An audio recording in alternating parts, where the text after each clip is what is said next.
एक बार जंगल में पक्षियों के राजा गरुड़ से असंतुष्ट होकर पक्षियों ने मोर की अध्यक्षता में आम सभा बुलाई। मोर ने पक्षियों को संबोधित करते हुए कहा, साथियों, गरुड़ जी हमारे राजा हैं, पर मुझे ये कहते हुए बहुत दुख होता है कि उनके राज्य में हम पक्षियों की दशा बहुत खराब हो गई है।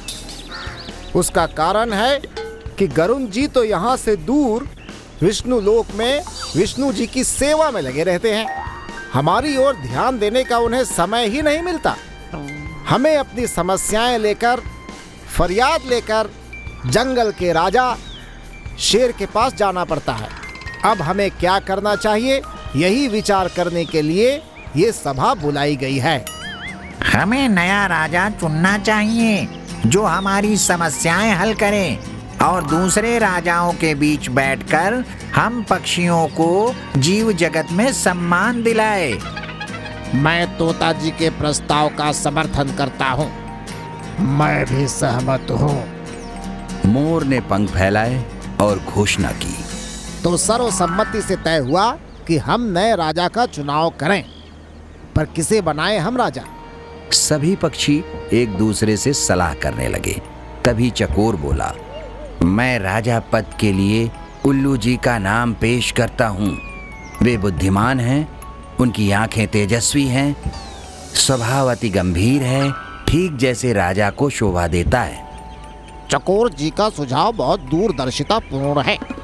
ये तो सब जानते हैं कि उल्लू जी लक्ष्मी देवी की सवारी हैं। उल्लू हमारे राजा बन गए तो हमारा दारिद्र्य भी दूर हो जाएगा।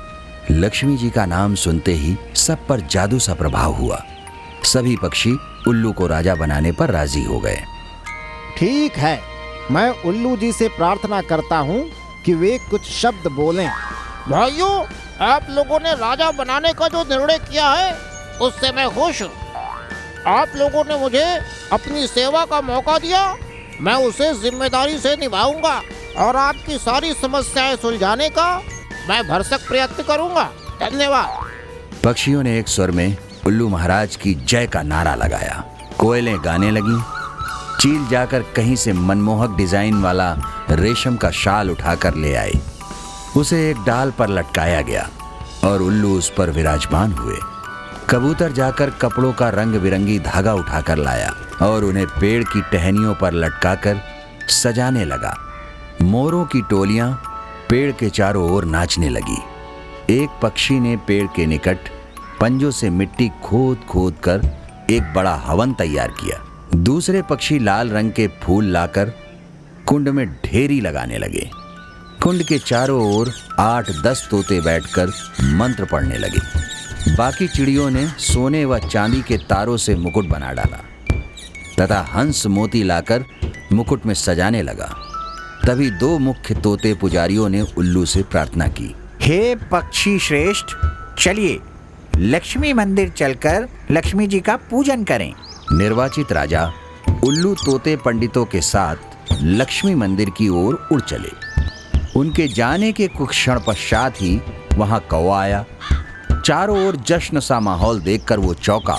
उसने पूछा, भाई, यहाँ किस उत्सव की तैयारी हो रही है? पक्षियों ने उल्लू के राजा बनने की बात बताई। कौवा चीखा, मुझे सभा में क्यों नहीं बुलाया गया? क्या मैं पक्षी नहीं हूँ? ये जंगली पक्षियों की सभा है। तुम तो अब जाकर अक्सर कस्बों और शहरों में रहने लगे हो, तुम्हारा हमसे क्या वास्ता? कौवा उल्लू के राजा बनने की बात सुनकर जल भुन गया। वो सिर पटका और कां कां करने लगा। अरे, तुम्हारा दिमाग खराब हो गया है जो उल्लू को राजा बनाने लगे? वो चूहे खाकर जीता है और ये मत भूलो कि उल्लू केवल रात को बाहर निकलता है। अपनी समस्याएं और फरियाद लेकर किसके पास जाओगे? दिन को तो वो मिलेगा नहीं। कौवे की बातों का पक्षियों पर असर हुआ। वे आपस में कानाफूसी करने लगे कि शायद उल्लू को राजा बनाने का निर्णय कर उन्होंने गलती की है। धीरे धीरे सारे पक्षी वहां से खिसकने लगे। जब उल्लू लक्ष्मी पूजन कर तोतों के साथ लौटा तो सारा राज्याभिषेक स्थल सूना पड़ा था। सब कहाँ गए? कौवा आकर सबको उल्टी पट्टी पढ़ा गया। सब चले गए, अब कोई राज्याभिषेक नहीं होगा। उल्लू का राजा बनने का सपना चूर चूर हो गया। तब से उल्लू कौओं का बैरी बन गया। शिक्षा: किसी के खुशी में भंग ना डालें। हमारे YouTube चैनल को अभी सब्सक्राइब करें।